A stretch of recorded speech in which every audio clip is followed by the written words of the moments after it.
10 years after stepping out of Vault 111, we're back in the Commonwealth with Fallout 4 Anniversary Edition and a meaty game update that modernizes how you play. The new edition bundles every expansion and a mountain of curated creations. The patch adds an in-game creations menu, fixes long-standing headaches like flaky VATS accuracy, and finally treats ultra-wide players like citizens, not outcasts. If you want a clean, complete way to replay Boston or jump in for the first time ever without juggling add-ons, this is it.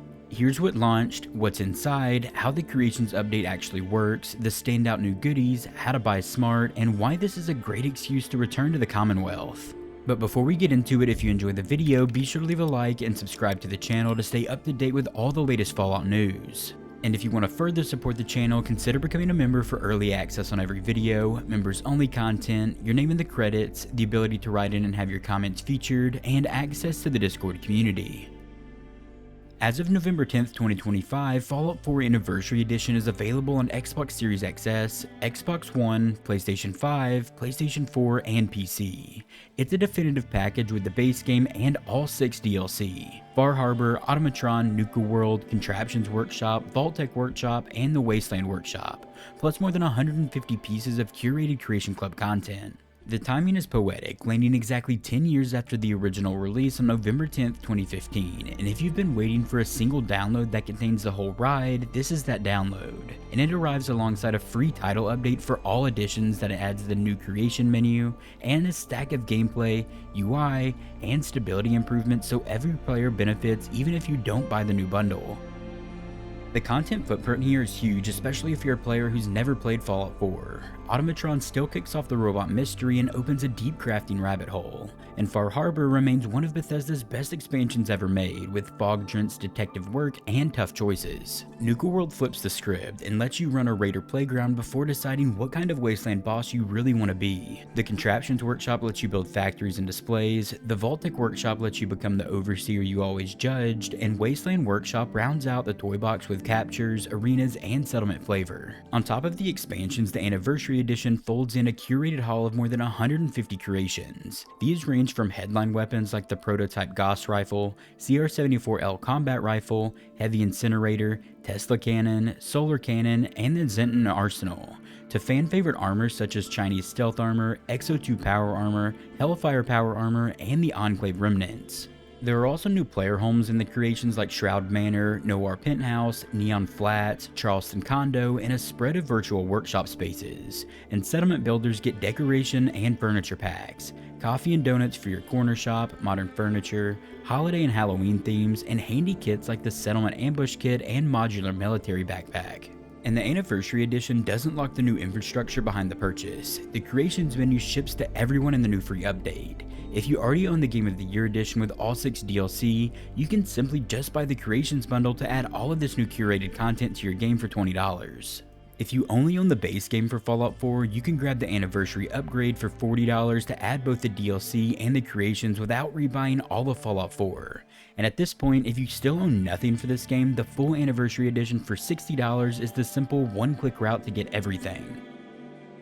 The headline system change is the in-game creations menu. It's now built into Fallout 4 across every edition, so you can browse, download, and manage curated content without hopping to a web browser, much like they have in Skyrim and Starfield already. Some items are free like before, and some are paid via creations credits, but the goal is the same here. Turn "that looks cool" into "that's in my save" with fewer hoops to jump through. And it's definitely not meant to replace third-party modding sites for power users, but it makes curated add-ons painless for everyone else, especially those on console, and gives Bethesda a clean way to ship new drops over time. And it does look like there's already some cool items in there, like the Become a Bounty Hunter creation for 600 credits that adds a questline and new weapons. And under the hood for this game in the new update, this patch addresses the kind of issues that quietly shape your entire playthrough throughout Fallout 4. VATS accuracy is now consistent and no longer lies with 0% ghost or incorrect percentages when you play throughout the Wasteland. If you've ever missed a string of sure thing shots and wondered if the game had it out for you, this is the fix that restores trust in that gameplay system. Targeting through walls without the penetrator perk is also gone now as well, so combat feels fair instead of glitchy. Creations that edit NPC visuals no longer cause stutters and hitches, smoothing out crowds and quest hubs. Connectivity to bethesda.net is also handled more gracefully if there is an outage. A crash tied to interacting with crafting stations and the workshop on ultra-wide monitors has now been squashed as well. And resolution auto-detect is smarter, which helps prevent cursed first boot settings on PC and prevents several crashes. And the save preview images are now letterboxed at ultra wide so they don't look like they were ironed wrong.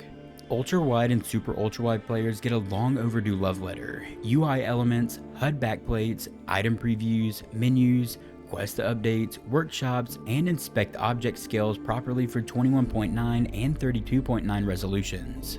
And in ultra wide settings, the Pip-Boy map finally lets you place markers more conveniently, fast travel, and pan to the far right of the map at those aspect ratios, which turns a previously annoying chore into a normal navigation.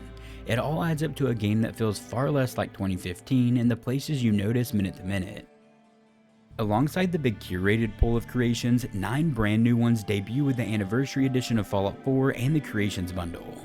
The Institute Plasma Weapons brings 3 experimental plasma guns and legendary variants that make synth patrols feel menacing again. The Ion Gun is a Poseidon Energy handgun that channels concentrated plasma into a beam of pure incineration, equal parts science project and barbecue pit. The Bunker Home Pack is a flexible housing kit from modest private hideaways to Juniper Cove Resort, Wilmington Estates, and the Vault-Tec Showcase, so you can pick a vibe that matches your drifter, your merchant, or your benevolent tyrant. Cyberdog gives you a half hound, half hardware companion that responds to over 100 names, which is both convenient and absolutely on brand for this world. The Sea Scavenger's creation sends you tracking shadows across the glowing sea and delivers a fully customizable outfit with multiple variants, and adds a punchy 12.7mm submachine gun that is perfect when a raider thinks distance equals safety. Brahmin Armor lets you adopt and armor a 2-headed sentinel to help guard your settlement, a surprisingly charming solution to perimeter woes that get even better once you name them. Railroad's Clandestine Couture outfits you like a proper operative, then hands you a small story where you can play courier or turncoat. It's a slick way to re-engage with an old faction from a fresh angle. Repurposed power armor helmets rework discarded power armor lids into standard helmets for heavy protection without the full frame, ideal for when you want the look and the safety but not the bulk. There's also fresh paint jobs, Pit Raider, Air Force, Scorched Sierra, and Inferno that let you roll out into the wasteland with a different theme. There's also a full quest drop live now as well, called Tale of the Beast Hunter from Hobgoblin Studios, and it pulls you into the legend of a wasteland hunter, grants you his outfit and revolving shotgun built for brutal close quarters, and culminates in a brawl with his Deathclaw Bessie. As a bonus, you get the Bar, a player home that feels like a slice of the Mojave teleported into Boston. It's the kind of compact, flavorful add-on that slots neatly into any run, early or late. Even if you want to buy nothing here, Bethesda tossed in 5 freebies for everyone to claim through the new Creations menu in Fallout 4. Morgan's spacesuit for the Prey nod, the Doom Classic Marine Armor, and Doom BFG for old school Demon Slayers at heart, the Quake Thunderbolt for retro lighting, and the Fantasy Hero set for anyone who likes to show up to a gunfight dressed like a legend and still win. The buying logic is simple once you match it to what you already own. If you have nothing, the full Anniversary Edition at $60 gives you the base game, all 6 DLCs, and the curated creations in one purchase. If you already own the base game of Fallout 4, maybe through Game Pass on Xbox or through a past Steam sale, the Anniversary Edition upgrade for $40 adds the 6 expansions and the entire 150 plus creations slate without making you rebuy all of Fallout 4. If you already own the Game of the Year edition with all 6 expansions already included, do not buy the Anniversary Edition upgrade because it includes DLC you already own and the price doesn't adjust. Instead, grab the Creations bundle for $20 by itself and you'll match the Anniversary Edition's content without overspending. Regardless of which path you pick, the free title update with the Creations menu and all the gameplay, UI, and stability improvements applies to your copy as well. Fallout 4 Anniversary Edition is exactly what a 10-year victory lap should be. The whole adventure in one place, a modern path to curated add-ons, enough new toys to change your route, and a patch that finally smooths the stuff people have grumbled about since day one. Whether you're a returning settler to the Commonwealth or a first-time wanderer, you now have a clean, current way to experience Boston with fewer hoops to jump through and more fun right around the corner. Be careful and pick the version that fits what you own. Claim the free goodies, fire up the Creations menu, and step back into the harsh morning light. The door is open and the wasteland's waiting. If you enjoyed the video, be sure to leave a like and subscribe to the channel to stay up to date with all the latest Fallout news. And if you're looking for something else to watch, click one of the videos you're seeing on screen right now. I will see you there. Also, a huge thank you to all the amazing channel members.